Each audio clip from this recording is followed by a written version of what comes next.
And I want to welcome everyone who's coming in so far. Alex, Elizabeth, Terry. I'm Jenny. This is Chris, and we're the hosts of the CMX Connect LA chapter. We're going to be talking to you today about taking your stakeholders from skeptics to community champions. And we're just going to give it a little bit longer while people join our session here. But thank you for making time for us this morning. Really appreciate it. We're coming to Yeah, you from Los Angeles. If you want to share where you're joining us from, please do in the chat. And also just please let us know maybe what brings you to this session. Is it Chris's reputation as leader of the CMX Community of the Year? Is it your interest in the topic? Are you a part of the LA chapter and you're looking to meet some more folks in the area? So please do let us know in the chat. yeah. Please do put that info in the chat, and also, any questions that you might have about, dealing with skeptics, or how to leverage champions. If you have, a current person or team, that is skeptical that you're trying to work on, let us know about that, or a champion maybe that you want to leverage more, or just kind of what you're, where you're at in that journey.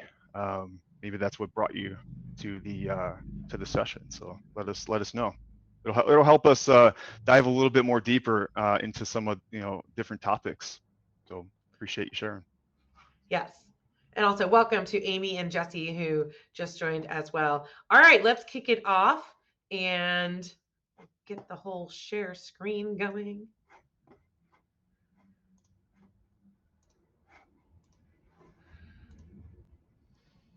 Am I good, Chris? Are we showing up? Yes. Awesome. Again, welcome to our session on taking stakeholders from skeptics to community champions. A little bit about us and CMX first, though. We're your hosts. I'm Jenny, and this is I'm Chris. Yes. Yeah, and we are really excited to be reviving the LA chapter. If you're not part of the LA chapter, welcome anyways, because you're hopefully part of CMX or maybe you're interested in CMX. I run my own community consulting practice, and I've been in this space for 10 plus years. Chris, you want to say a little bit about your background? Yeah. I'm currently head of community at Esri, and I've been doing community building for organizations for over 15 years, and just really, again, I love this topic. This is probably one of the most important things I think community builders need to do. So I'm super pumped, and yeah, we're very excited to get the LA chapter back again. I think Jenny and I had a vision. I think it was 3 or 4 years or something in the making. So we're excited to be able to do that and have this virtual event kind of expand the scope and maybe include some people outside of Los Angeles. So thank you. That's right. And if you are based in the LA area, we hope you will stay on till the very end because we do have a fun announcement to share with those of you who are LA community professionals. Speaking of the different chapters, they're all over the world. So if you are joining us for the first time for a CMX event or from another city, you can find CMX in many, many, many cities around the globe. And that's one of the really awesome, unique things about it. And also then you have these virtual events where you can join, from wherever you are. So we've got in person, we've got remote, we've got it all. CMX Connect aims to connect and help people in the industry learn and serve as advocates to grow our industry. So this is really what the overarching program and all of the chapters are trying to accomplish. But here in the Los Angeles chapter, since this is really our first year, Chris and I have said we really just want to focus on one goal for right now. That is purely bringing together, gathering, and connecting the community professionals in the LA area. So maybe next year our goal will change, but right now, again, we are reviving, rebuilding this chapter. We just want to bring people together. Couple of guidelines for the duration of this session. If you would mind closing any distracting applications so that you can fully take in all of the great information we'll be sharing. Use the chat box to ask any questions or leave comments. And also feel free to grab your favorite snack or drink and, or popcorn and enjoy that while you watch the presentation here. Okay, so we're going to move into our topic now. And Chris, do you want to say a little bit in general about how we decided on this and kind of why we're talking about this today? What we're going to convey in general? Yeah, I kind of alluded to it in my intro there. I think this is, one of the things that I'm personally passionate about, just because, it's such an important topic. It's an important skill. The things we're going to be talking about are really key for, helping or organizations, startups, anybody who is unsure about the power of community, and moving them from a state of mind, being skeptical to champions, and being able to do that, uh, you know, work with you as a community builder, right? And it could be C-suite, anything like that. So I think this topic, and it's a deep one. It's a deep one. So we're gonna try and cover as much as we can. I think we could probably have like maybe 3 or 4 just on stakeholders. So Jenny and I, we put our heads together, and we're like, oh well, what can we at least cover in this time frame that's going to give some actionable results? Because like I said, this is a really key skill, and just a really important tool to have in a community builder's toolbox, that sometimes doesn't get sharpened, or when you need it, right? You pull out of the toolbox, or maybe you don't even have the tool in your toolbox.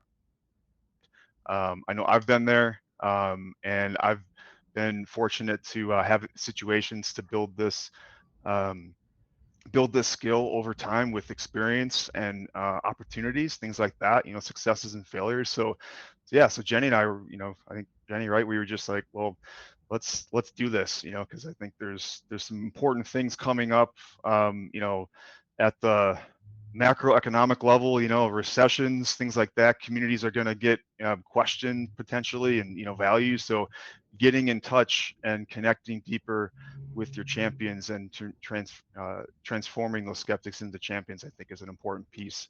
It's an evergreen tool. So that was our inspiration.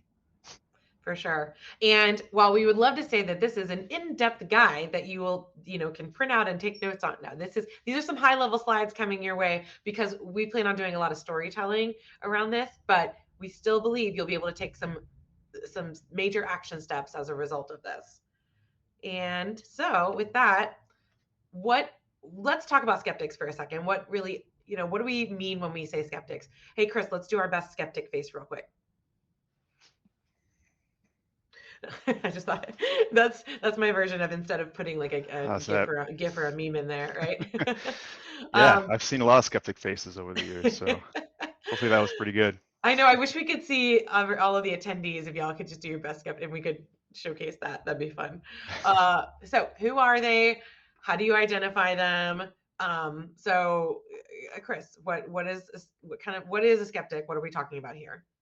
Yeah, and I thought about defining a skeptic, because I think that's important, or you got to define like kind of what are we talking about, right? So for me, when I thought about the definition, it was really, people who don't yet understand the power, or who don't understand what community is, right? Because community is it can be a loaded word, and it can mean a lot of different things to different people. So they don't understand what that means. They don't understand the business value of the community, what it can do. And this last one is probably one of the most important ones, is that they don't understand, how community can benefit their work, or how to integrate it, or even how the community, or how their work is impacted by community. They're just not there yet, right? You can look at change management, research models, and you can use a lot of that. There's skeptics, and similar touch points along the way. So that's what I think a skeptic is. And that's something that they can be on a spectrum, as well. And they can be in different parts of the company. They can have different impacts. They can be um, in product areas, they can be in support areas, they can be in leadership, C-suite, things like that. So I think that you know they are also, you know, one of the things we'll get into about identifying, which we'll talk about later, is they're the result, most likely. They're the obstacles, right? And I don't use that word sense to make anybody look bad or anything like that, but they're likely the obstacles for engagement, getting support, getting adoption, buy-in, things like that. So that's, for me, that's what I think a skeptic is. And I'm really glad you touched on the point, Chris, that they could be anywhere in the company, because I think some people make the mistake of thinking this is just people at the executive level or a leadership level. But a skeptic can be somebody who, brand new to the company, just starting their role, and, and because of a situation like that, might be like, I don't want to deal with this community stuff. That's not part of my job. I'm focused. I'm new here. And skeptics can be anywhere. We need a shirt like that. Skeptics can be anywhere. Beware. All right. They're And lurking. we want to take them from that mindset into champions. But what are we defining as champions when we talk about this? Yeah. So as champions, and if I could, I want to tell a quick story. I forgot to tell that on the skeptic side.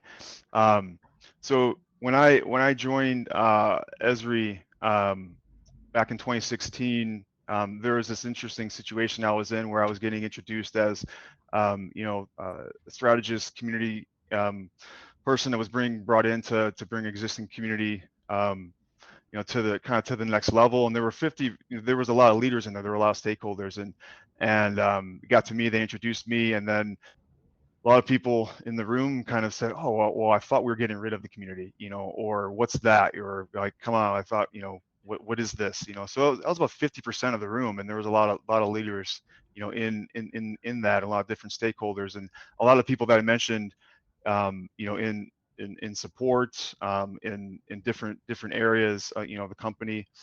So I took that as a good litmus test, and then I guess that's a good segue into the next topic, into champions. So if I were to get everybody back in that room today, almost everybody, and I think everybody, they would now be champions. But it took 5 years, you know, Wow. or more, and but that's a good litmus test. It was a little bit of a nerve-wracking situation, having joined a company, but I kind of expected that because, not there's not any one company that's completely bought in across the company, um, you know, everybody. So I always share that story just because it's a good story to tell, to kind of get an idea of like what, how to read the room, and how to assess what you need to do next, and how do you move forward. So maybe we can talk about champions then. I guess we're set then, right? Yes. And that story is one of the exact reasons why I thought you'd be perfect to talk on this topic, Chris. So Hey, you've done cool. this. Yeah. You have done Yeah. this. Yeah. Yeah, and yeah, I love doing that, right? I mean, I saw it as a challenge, and so when I think about champions, you know, they are, they're also on a spectrum, but they're the people who understand the power of community. They've had a aha moment, or maybe they use it well in their personal lives, and they're able to go, okay, yeah, how do we use this in a work setting, for customers, or for, employee engagement, things like that. They understand the business value, they get it, and they understand, how it can impact their work. So obviously it's the opposite of a skeptic. The other things that champions do that you need to, think about too is it's important to, that they prioritize community. Um, Companies have lots of initiatives, right? They have a lot of things they got to do. They got resources they got to allocate. They have to allocate. Decisions have to be made. Tough decisions. So the champions are the ones that prioritize community. They promote it, and they help you scale it. They also carry forth your mission when you're in the room with them, or when you're not. So those are things that you need to look for. One example too is that, there was a moment where I was in a room with a champion, and we got asked the question, and they jumped in ahead of me and started talking, and I was like, wow, they kind of sound like me, or they were saying the same things. And I think that was a really good indicator for me that that person who, was once a skeptic is now a champion, and they're going forth, and they're adding credibility, to that. So champions speak the same language, eventually, or maybe out of the gate, depending on who you're doing. Again, champions come in different forms. Champions aren't necessarily ones that are like in the community, engaging directly. Champions can help with funding. They can help with scaling operationally. Again, they can be strategic champions, helping you at the strategy level, helping you to gain buy-in with other skeptics potentially. You can use the champion to get a skeptic on board, and there's different ways that you can use champions. I think those are the things that we're gonna kind of talk about with that. So they're really good to and you may not see them right away, but they tend to stand out directly. And the one thing too that we'll talk about, just to mention at the beginning here, is that when you find out who your champions are, and this is the interesting thing about skeptics and champions, those skeptics may not have an engagement, the same engagement level, or they may not work with you directly because they don't understand it. But sometimes, you don't want to put too much effort trying to convert skeptics into champions. I would recommend, following this thing called the 80-20 rule, which is a business concept of saying if you have a business, 80% of your revenue comes from 20% of your customers. So I like to use that in a community building context, especially with the champions, is that you want to make sure that you're spending your time and your energy nurturing the champion relationships, because that's gonna scale. So it's just something to to note as far as time management. Community builders, we're often teams of one, doing many different things. So I almost want to share that so that you can go, okay, well, how should I prioritize my time? Working with somebody who doesn't understand, or working with someone who does, so we can scale, and we can you can leverage them, and you can exponentially yourself, and you can multiply yourself. So Yes.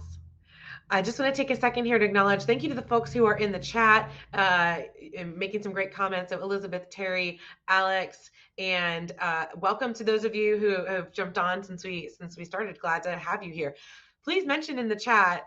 Give me like a me too or something, or it happened to me if you've worked with a skeptic before. Like just let us know if you understand. When we were talking about skeptics, do you know what I mean? I think we all have an idea, but yeah. So just let us know if you have experienced that too. Be curious to hear. And on the flip side of that, also, I'd love to hear in the chat if you have also worked with an awesome champion in the past. So while you all focus on that, we're going to go into this next part. Now, Chris just talked about how he took himself, a group of skeptics, to becoming champions over the course of 5 years. And through many talks, Chris, we've tried to really pinpoint how did that happen? What steps did you take and how did you accomplish that? Even if it did take 5 years, it's still an amazing accomplishment to not have that level of support on your side. So that's the next group of slides here we're going to move into, is kind of like the how behind that. Let me get back in, and Google keeps kicking me out. It's not being very nice. Like, what is happening? yeah, it looks like we have some agreement in the chat, which is great. Thank you, Elizabeth. Great to know you do identify with the definition. So glad that I'm on target with that. I would love to hear some stories of how you've worked with skeptics, because it's not easy, right? I mean, it's they can cast doubt, and they can mess with things a little bit, but they also, skeptics help to sharpen your sword, right? They help you define, like, what are you really trying to do with the community. So I'd welcome the challenges, because I've definitely been able to sharpen the strategies over the years, because of the questions I got from skeptics. I have to be really fine-tuned on, yeah, this is how community can help product, or this is how community can help any area of the business. And talking with the skeptic, you got to be on top of their game, understand their business, and understand community. And I think the skeptics are an important part of the process. Yes. So now, Chris, getting into these action steps, when you met the group of skeptics and you started to make a plan, you said that one of the first things you did was identifying, or everything was really centered around identifying. So what was it you were identifying exactly? Yeah, I think, when we're talking about identify, I was in that room, so I was able to see, people self-identified as a skeptic. They didn't say I am a skeptic, but by what they said, I was like, okay, cool. Like, I know I got to talk to you, or they might have questions, or things like that. So that's one way Another way is, if if you've been brought on board, or your boss is a champion, ask them. Ask them Mm. who are your skeptics, who are your champions. Like, ask them. That's one of the ways that I did that. um, and then I actually built out an Excel spreadsheet with names, what part of the company they worked in, what maybe information I could glean ahead of meeting with them, that would help me um, gain trust with them, understand what their struggles are, before I went into the meeting, because I knew I was going to learn things about them and their business and what they're struggling with.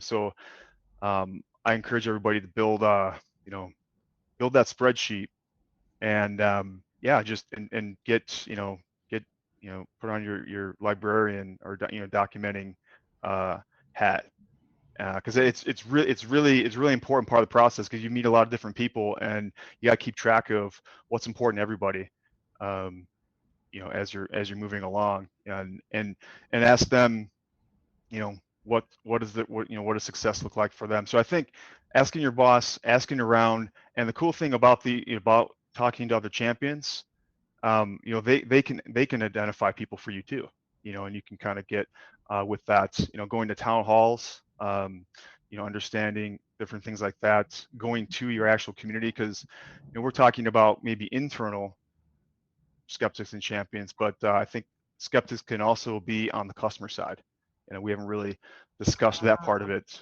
because you're going to need to, and at Esri, our team did have to deal with a certain level of skepticism on the customer side, about the validity or the value of our community, was kind of in question from the customers. So we had to win over some customers again, and new customers, and help them. So don't, even though I kind of started out with like the internal thing of like skeptics on the inside, definitely you want to think about that on the outside, because your customers, they are the ones that you're creating a community for. So you want to be thinking about skeptics, both customer and staff. So That's a good point. We've really kind of only been talking about internal so far, but you could have skeptics on the customer base. Yeah. So the summary of this particular action step is to first, identify the people that you need to start building these relationships with. And I love the advice, keep track of that, get it into a spreadsheet or wherever you need to in order to make sure that you're being proactive about managing those relationships, because that a spreadsheet or some form of organization will come in handy as you start to take these next steps. Speaking of next steps, next one is around create. Okay, at this point, what are we creating, Chris? yeah, so I think at this point, and again, these action steps, though they appear linear during this talk, they are not always linear. A lot of these steps are in parallel, and you're going back and refining. So just keep that in mind. But yeah, you get to the create, and one of the things that we wanted to talk about was creating a list of questions. We all have our standard list of questions. I have a content and journalism background, so this is the part that I really love this part, honestly, just because it allowed me to, you know, have a chance to get put some questions together, that I know would help to fill out the strategy, but also picking a list of questions that is going to intrigue the people that you're asking. That it's focused about them. Like, these questions are going to be about, how can the community help you? What are your what are your biggest needs in the business, and what are you struggling with? What things about the community don't you understand? Or what, if you could do this, so all those different things, you're beginning to develop a list of questions, and then you have to prioritize your questions, because you're working with a limited amount of time in that first meeting, or in meetings in general. So you don't want to overwhelm, but based off of what you want to do, if you're trying to get buy-in, or maybe you're starting out a new project, like right now we got some kind of next level things that we're doing with our Esri strategy, and I have to re-engage some different stakeholders, and I have to ask them some questions about their business. So I'm going back again to those list of questions that are about them, so I can get information to help them. So you get the gist here. These questions are designed to help you develop the strategy, but it's also you're using that to communicate to them that, hey, this thing that we're trying to do, it's not about the community. It's about helping them. So developing a list of questions, and that list of questions, I think it should be really close to your list of of people, and this should be something that it's like a library, right? That you can pull from, depending on who you're talking to, what you're going to be talking to them about, things like that. I have a huge list of questions that I pull from for different interviews or different things like that. So that's the journalist in me. So I imagine there's going to be a bucket of general questions that everybody gets. And then depending on who you're talking to, there might be questions specific to those individuals, right?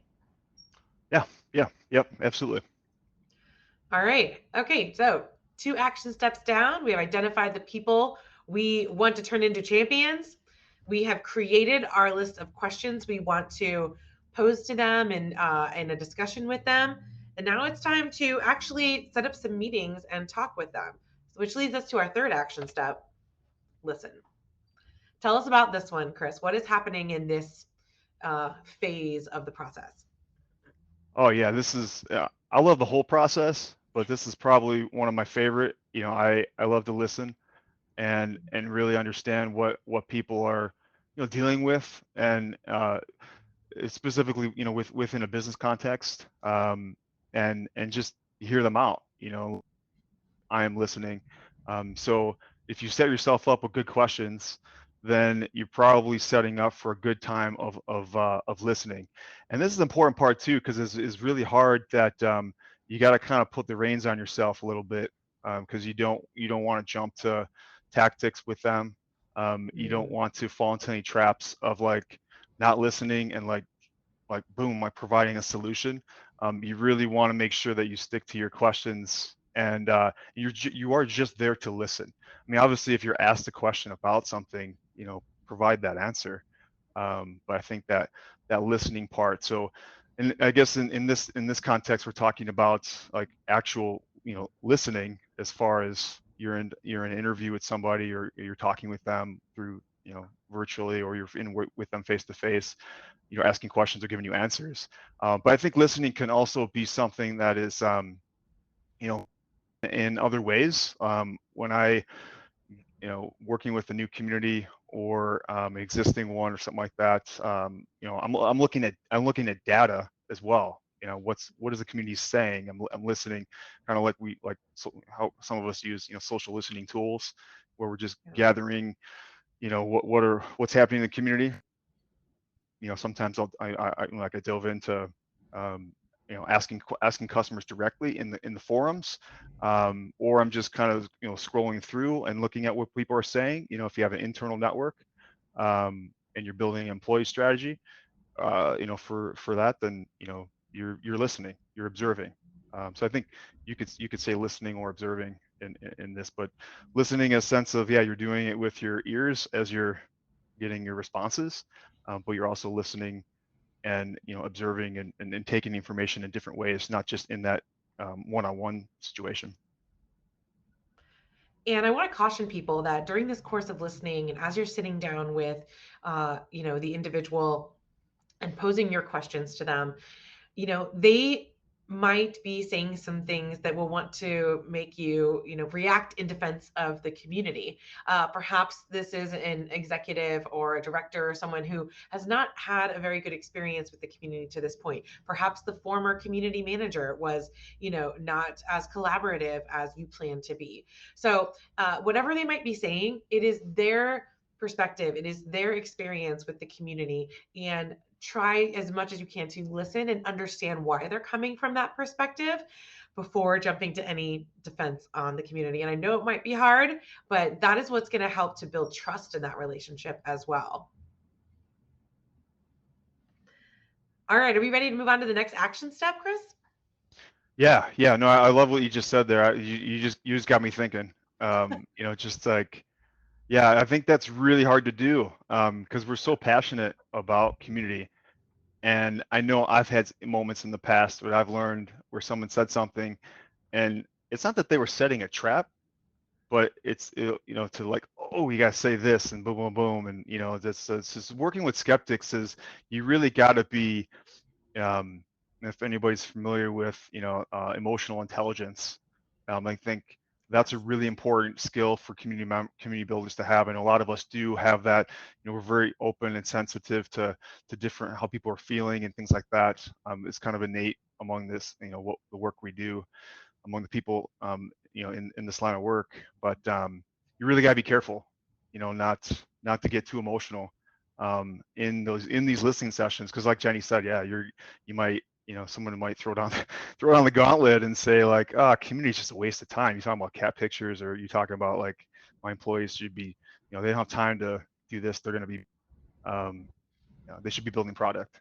You know, they don't have time to be in the community. Like that's a common one, and I Yeah. know you can have like a knee-jerk reaction, to that. So it's just something. It's a great point, John. I'm glad you brought that up because that's again, you got me thinking on that one. Yeah. I mean, this whole action step around listening is an exercise in holding space for someone else, which is, something that's even hard to do in personal lives.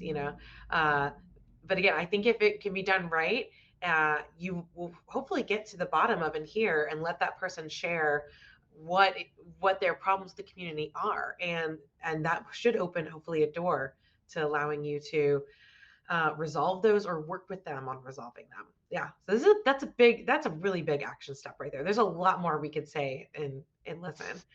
But I want to make sure we get to all of our recommended action steps. So let's move on to the next one, which is all around, documenting what goes on as in those listening sessions, particularly any outcomes you have decided with the Mm. individual, that any promises made about what's going to happen regarding the community or so forth, and setting expectations. There's a lot wrapped up in this one too, Chris. So you want to try help us break it down a little?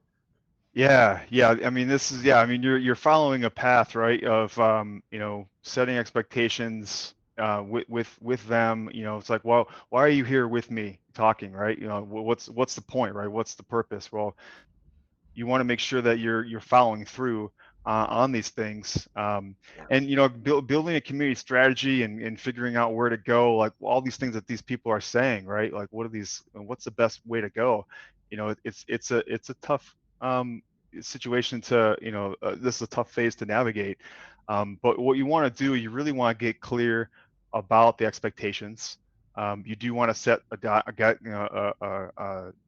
deadline, with them, and say, yeah, I want to, by this time, you know, thank you for sharing everything. Here's what I plan to do.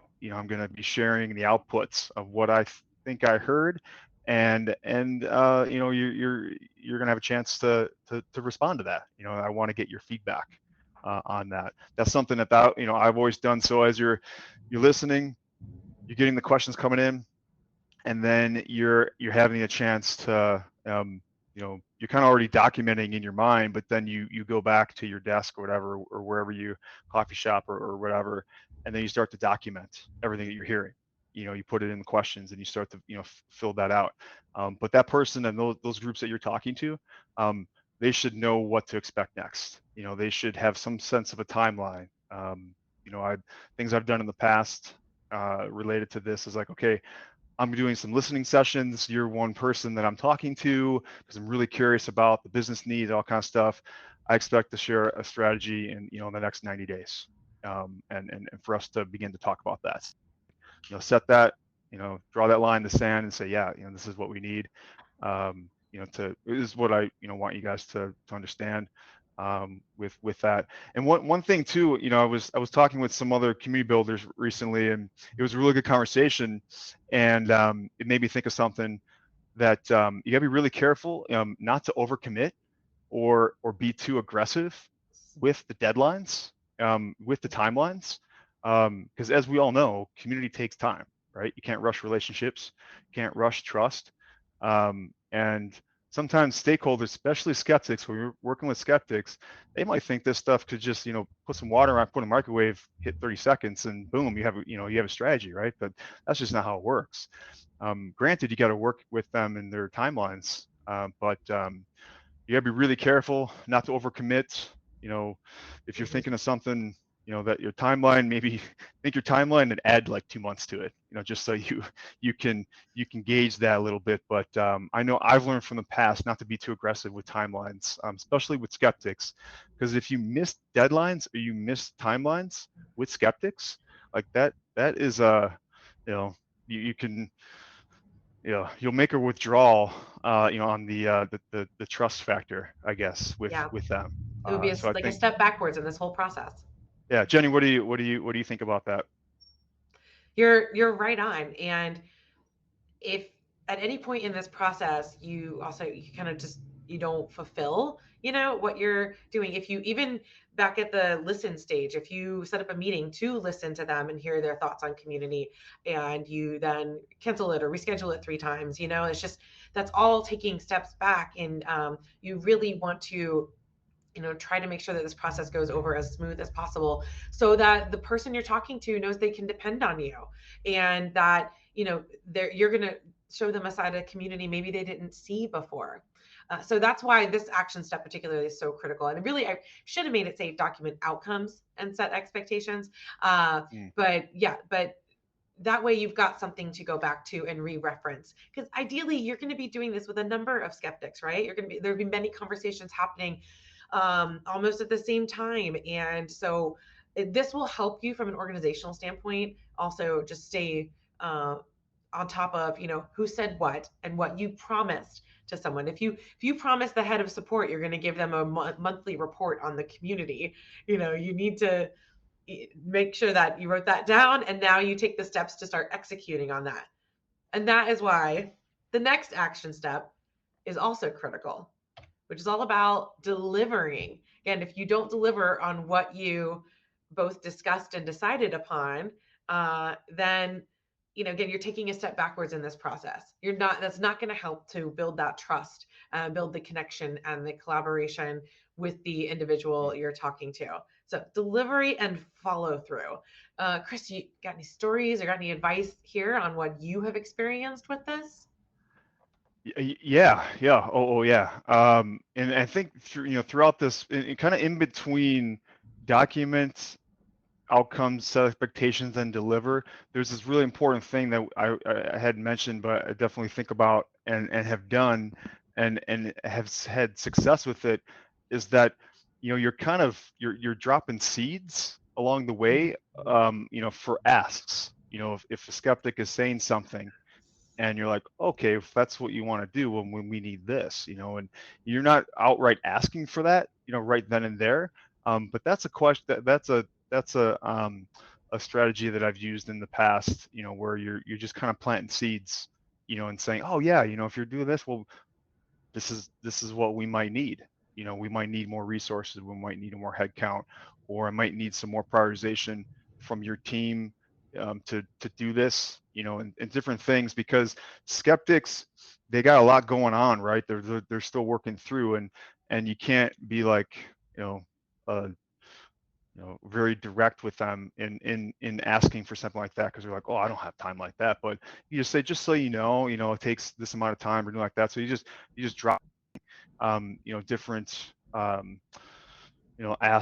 asking seeds, or perspective seeds along the way. Because when you do deliver, you got your strategy, you're 6 months later, or 3 months, or whatever it is, that you agreed to. You're setting up those meetings, right? And hopefully in between those times, you're able to, you know, interact with them, send different things to them, hear about them, talk with them, maybe even you've gone out to lunch with them or interact with them, in different ways. But you're following up with meetings, and you're bringing, here's what I heard, here's our strategy. And one thing I found valuable too, with especially with skeptics, is allow them to read something ahead of time. Give them time, Mm. send, if you can send part of your strategy ahead of time, and say, hey, here, we're going to meet, next week, but here's a little piece of the strategy, because that's going to give them opportunity to kind of, digest it, think about it. Maybe they only glance over it, right? But at least something one, you've gained credibility because you got it ahead of time, and two, you're gaining a little bit of a head start on that meeting because you don't have to do that. So again, they may not read it, but again, you're gaining the credibility having delivered that. But when you're, it's the pre-deliver, I guess, that you're again, a lot of this for success, so that when you need to have success, you've kind of already, you know, pre-made it in a sense with these things that you're doing along the ways. And these are things that I've experimented with and figured out. These are vital to moving someone from skeptic to champion. Yeah. Now, when Chris and I came up with this list and we got to this point, I thought, awesome, good, we're done. We've laid out our action steps, very generally, but this is what worked for Chris. This is essentially what I have advised my clients to do. We're good. But then, Chris, you brought up a very important point, which is our final action step, which I had not thought of, but we definitely have to mention it here. And it's all around adapt. So tell the audience what you mean by adapt and why this is the final action step. Yeah, I mean, I think a good strategy has to change. You're gonna get feedback. You're gonna come out of that meeting with that skeptic, or with that, call him a pre-champion, right? To be Ooh, more, pre-champion. you're a pre-champion, because we're gonna get you, right? You can't resist. You can't resist the power of the community, right? Sorry, Star Wars reference. Um, but you always have to adapt. You always have to take what they have given you, because you're gonna learn a lot, right? You know you could be joining a company for the first time and creating something new. You could join a company, inheriting a community. You could be with a company and they're launching something. So there's all these different aspects. So you just have to approach this whole journey with skeptics, delivering documents to them, strategies, with an adaptive mindset. Agile. Um, you know, you're you're almost at a disadvantage if you're looking at this as like this is the one and done thing. This is not something that is gonna grow or adapt. So yeah, the app is, the adaptation is really an important aspect. Because when they see that they've given feedback and you've actually adjusted the strategy based off of their feedback, again, that just builds trust. Just thinking, It how does. do I build how do I build trust? How do I build this relationship? What can I do to make these deposits into that trust bank, or whatever you want to call it? You're just gaining things along the way, with them, because this is definitely a journey, right? I mean, Hmm. you can't take a skeptic and make him a champion overnight. Can't do it in a week, though you could. Um, I would love to hear stories of anybody who's done that, because I want to hear. I would love to hear that. But this is the marathon. For those of you who are runners, you might have heard things called ultra marathons, where people are running like 30, 40, 50, 100 miles. So I love that analogy, because, like, you know, we're talking a multi-year engagement, multi-year timeline to say, okay, this is going to take some time. Yeah, and I get it. You might be in a situation where you don't have time, so maybe you have to accelerate this. And there's definitely ways to accelerate that we could probably have a whole nother topic about how For to sure. accelerate how to accelerate this process. Because I gave the example, right, that it's Hmm. 3 to 5 years. What we did. My most recent example, but maybe you don't have that time. Maybe you got to build trust. You have to take somebody skeptic to champion in a short amount of time, which can be done. It's just a little bit. I think the quickest I've seen one of my clients really turn around a skeptic was around 8 months. And part of that is because they ended up kind of having to work together on other things besides community. But, it helped build that relationship. So that was beneficial. Uh, wow, we covered a lot in a little bit here. But we really hope that, everything you heard will, take those skeptics you might be working with, those negative Nancy's or so forth, into champions.